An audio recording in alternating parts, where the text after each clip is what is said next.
নাই বিজয় সেন, তুমি যে এত বড় ঠক প্রবঞ্চক এ আমি ভাবতেও পারিনি। শুধু তোমার মুখের কথা বিশ্বাস করে আমি তোমাকে 700 টাকা ধার দিলাম। বাড়িতে গেলে যা ইচ্ছে তাই বলে গালাগালি করে। ওগো ঠাকুর, এত অধর্ম দেখেও কি তুমি চোখ বুজে থাকবে? না দাদা না, অন্যায় করলে যে সকলকেই শাস্তি পেতে হয়, এর থেকে যে কারো রেহাই নেই। তা দাদা, তুমি এখানে এমন করে দাঁড়িয়ে আছো কেন? কি হয়েছে? জানিস হরি, ওই নায়ক বিজয় সেনের মুখের কথা বিশ্বাস করে ওকে আমি 700 টাকা ধার দিয়েছিলাম। পৌষ মাসে শোধ দেবে বলেছিল, কিন্তু শ্রাবণ মাস শেষ হয়ে গেল, এখনো পর্যন্ত টাকাগুলো দিলে না। এমনটা হবে তা আমি আগেই জানতাম। তা দাদা, তুমি ওই সামান্য টাকার জন্য এত ভেঙে পড়েছো কেন? দেখবে ঈশ্বর যদি দেন আমাদের অনেক হবে। না রে ভাই না, আমি ভাবছি মনে হচ্ছে যেন আমাদের ভাগ্য আকাশে নিয়তির কালো মেঘ ঘনীভূত হয়ে উঠেছে, চারিদিকে গাঢ় অন্ধকারে ছেয়ে গেছে, এখনই মুষলধারায় বৃষ্টি এগিয়ে আসছে। ওই মুহুর মুহুর বজ্র গর্জন করে দিগন্তব্যাপী প্রতিধ্বনিত হচ্ছে। না না, আমি আর ভাবতে পারছি না, আমি আর ভাবতে পারছি প্রভু, না। প্রভু, এ আমি কি স্বপ্ন দেখলাম? মনে হলো ভাস্বর ঠাকুর আমার ভিক্ষার ঝোলে কাঁধে নিয়ে আমাদের হাত ধরে চলেছেন কোন অজানার পথে। না শান্তি না, স্বপ্ন কখনো সত্যি হয় না। তাছাড়া আমরা থাকতে আমাদের দাদাকে কখনো ভিখারি হতে দেব না। না বৌমা, তুমি মিছে ভয় পেও না। গান যদি হয়ে থাকে তবে নিশ্চয়ই সে জয়ের গান। ওই নিষ্ঠুর নিয়তির কাছে আমরা যদি হেরে যাই, ভয় কি বৌমা? সেই নিয়তিকে আমরা আলিঙ্গন করব। যাও বৌমা যাও, তুমি আমাদের জন্য খাবার ব্যবস্থা করো। যাচ্ছে, তবে তাই যেন হয় ঠাকুর, তাই যেন হয়।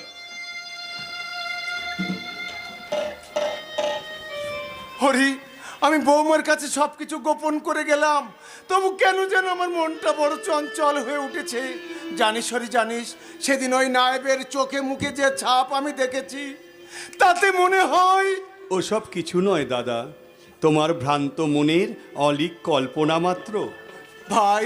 হ্যাঁ, ভাই থাকতে তার দাদার কি কখনো কিছু হতে পারে? তার থেকে চলো দাদা, আমরা খেয়ে নিই, সময় হলে সব কিছু ঠিক হয়ে যাবে। এসো দাদা, তুমি আমার সাথে এসো। দাঁড়াও কৃষ্ণদাস। একই নায়েব মশাই, আপনি আসুন আসুন বসুন। না কৃষ্ণদাস, আমি বসতে আসিনি, আমি এসেছি খাজনা আদায় করতে। খাজনা? একেবারে আকাশ থেকে পড়লে মনে হচ্ছে 2 বছরের খাজনা বাকি। কিন্তু আমি যে আপনাকে 700 টাকা ধার দিলাম, তা তো আজও ফেরত দিলেন না নায়েব মশাই। কি বললে কৃষ্ণদাস? আমি তোমার কাছ থেকে টাকা ধার নিয়ে ফেরত দেয়নি? ছি ছি ছি ছি ছি ছি ছি কৃষ্ণদাস, ছি। বলি, ঠাউর বংশের জন্ম নিয়ে এমন জলজান্ত মিথ্যে কথাটা তুমি বলতে পারলে কৃষ্ণদাস? কি বললেন? আমার দাদা বলেছে মিথ্যে কথা? না না, দেখুন না আপনার কোথাও ভুল হচ্ছে কিনা। কি বললে? ভুল? কি যে তুমি বলো না, কলম চালাতে চালাতে আমার মাথার কালো চুল একেবারে সাদা হয়ে গেল, আর তুমি বলছো কিনা আমি করব ভুল। হ্যাঁ ভুল, কারণ আমার দাদা যে কখনো মিথ্যা বলতে পারেন না। পারে না মানে? পারে না মানে? আলবত পারে, 100 বার পারে, 1000 বার পারে। তোমার দাদা একটা ঠক, তোমার দাদা হচ্ছে একটা জালিয়াত, তোমার দাদা হচ্ছে একটা মিথ্যাবাদী। অথচ দেখো আমার কেমন দয়ার শরীর, তাই এখানে দাঁড়িয়ে দাঁড়িয়ে তোমাদের ভণ্ডামিগুলো আমি কেমন দেখে যাচ্ছি। তা না হলে এই জন্য বুঝি লোকে বলে কলির বামুন ধরা সাপ, না মারলে হয় মহাপাপ। শালা ছোট লোক চালাল, তোর এত বড় সাহস যে তুই এই নায়েব বিজয় সেনকে অপমান করিস। আজ তোর একদিন কি আমার একদিন।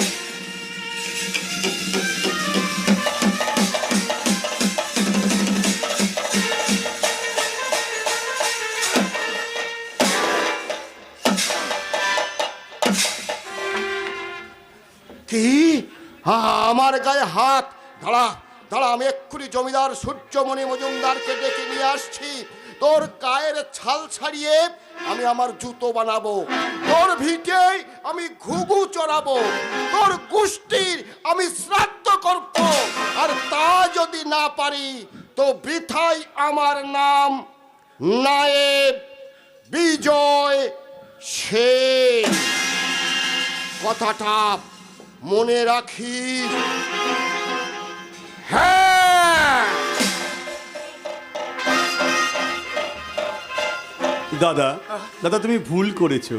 একে জমিদারের নায়েব, তার উপরে ব্রাহ্মণ মানুষ, তার গায়ে হাত তুলে তুমি মহা অপরাধ করেছো। চুপ কর হরি, তুই চুপ কর।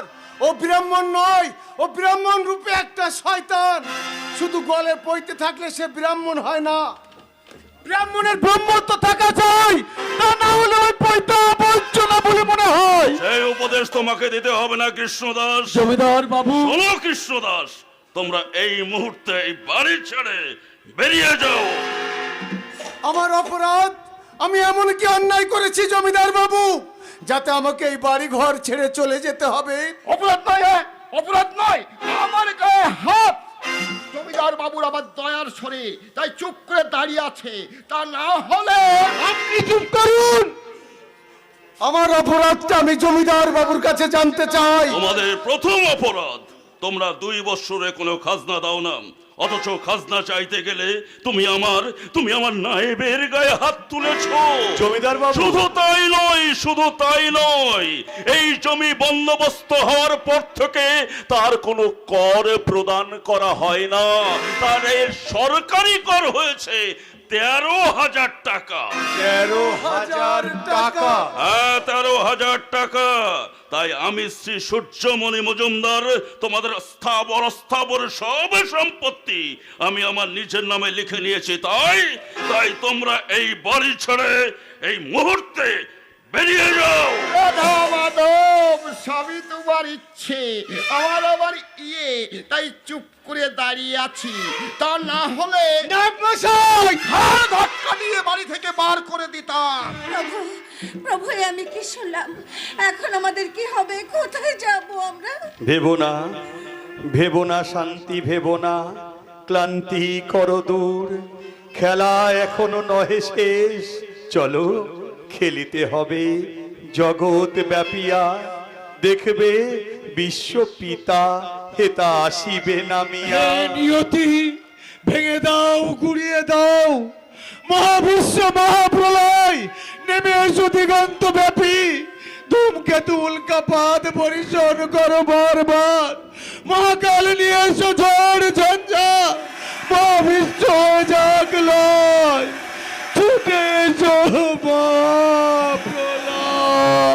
কি আবার মস্করা করা হচ্ছে?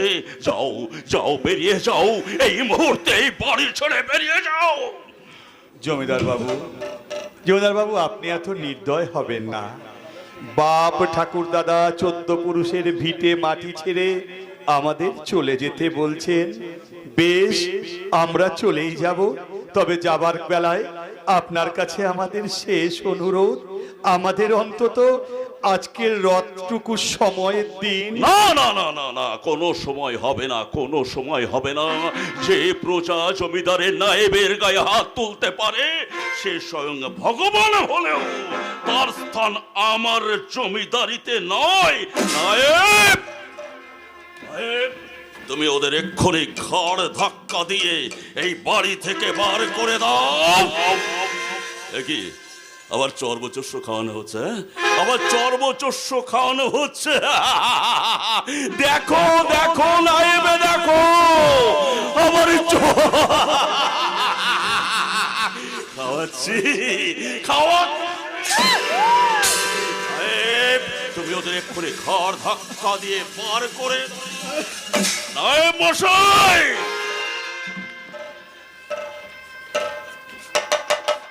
এই সব মানুষগুলোকে এই মুহূর্তে এই বাড়ি ছেড়ে বার করে দাও। তারা দরকার হবে না জমিদার বাবু। তবে শুনে যান জমিদার বাবু, আজন্ম সত্যবাদী মানুষ আমি, জীবনে কখনো মিথ্যা কথা বলিনি। তবু আজ আপনি আমার মাথায় যে মিথ্যা অপবাদের বোঝা চাপিয়ে দিয়ে আমাকে ঘর ছাড়া করলেন, সে ভুল একদিন আমার ভাঙবেই ভাঙবে। সেদিন আপনার ওই বহুল ধন ঐশ্বর্য এই পথের ধুলায় বিলীন হয়ে যাবে। সেদিন আপনাকেও ঠিক এমনি করে এই ভিখারির কাছে নত জানু হয়ে ক্ষমা ভিক্ষা চাইতে হবে। আর তা যদি না হয় তবে আকাশে মিথ্যা, বাতাসে মিথ্যা, ধর্ম মিথ্যা, মিথ্যা, মিথ্যা, মিথ্যা। শান্ত হও, শান্ত হও দাদা, তুমি শান্ত হও।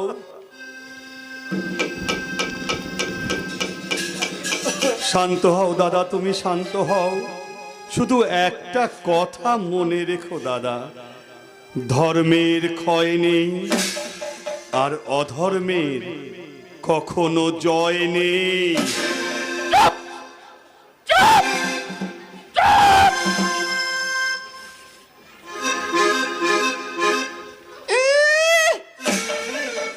শালা ছোট লোক চারা রয়েছে এই বামুনকে জ্ঞান দিতি। বলি এতই যখন তোদের জ্ঞান, তাহলে জমিদার বাবু কি বলে গেল শুনতে পাসনি? জানা যা, এক্ষুনি এই বাড়ি থেকে ঝেঁটিয়ে বিদেয় হ। আর আমিও দু বাহু তুলে নাচতে নাচতে নাচতে নাচতে ওই জমিদার বাবুর বাড়ির দিকে রওনা হই।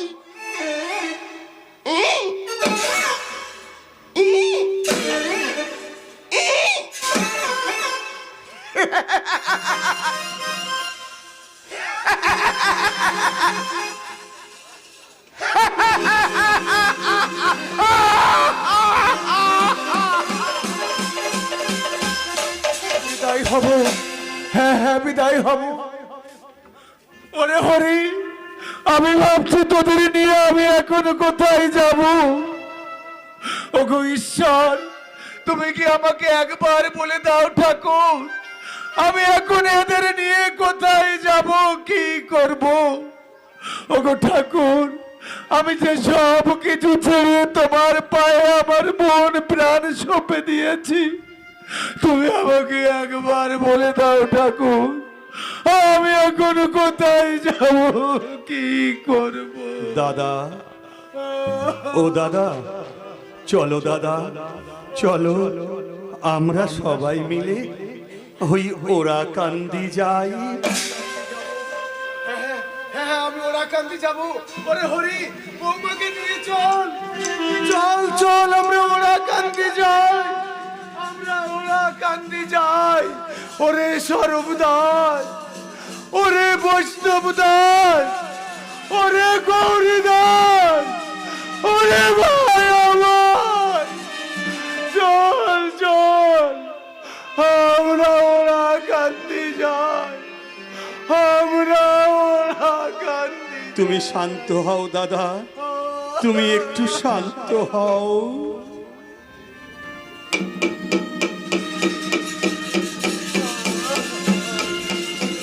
হে জননী জন্মভূমি স্বর্গাদপি করিয়সি, মাগো তোমার কোলে জন্ম নিয়েছিলাম, কিন্তু পারলাম না তোমার আশা পূর্ণ করতে, তাই তো বড় ব্যথা নিয়ে চলে যাচ্ছে মাগো।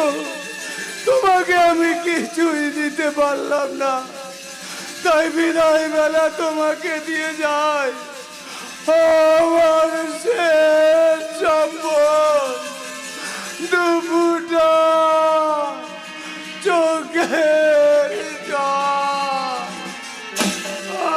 চলো দাদা, চলো আমরা সবাই মিলে ওই ওরা কান্দি যাই। অন্নপূর্ণা মা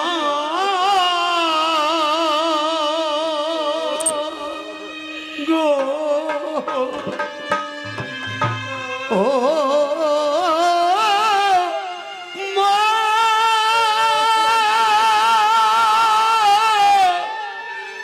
মা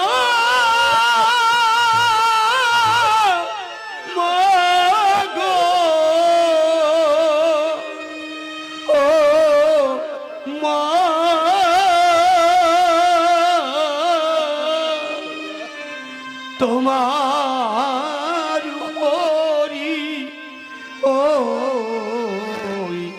বুঝি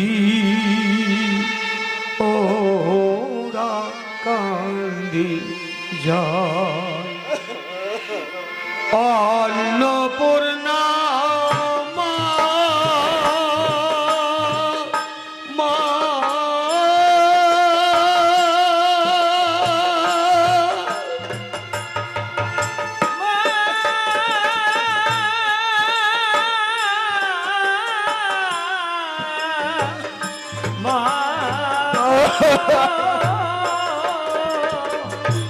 তোমার হরি ও বুঝি ওরা কান্দি যায় ও মা যাবার বেলায় সজা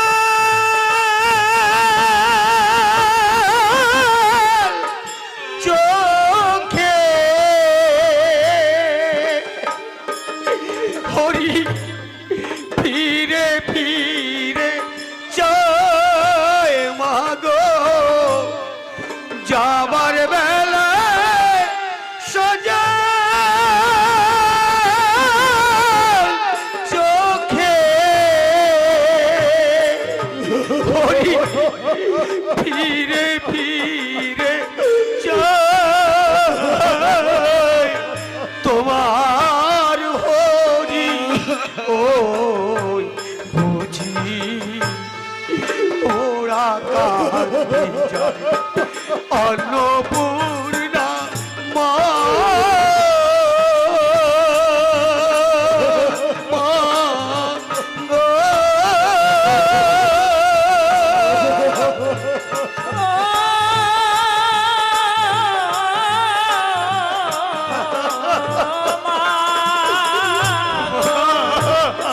তোমার হরি ও বুঝি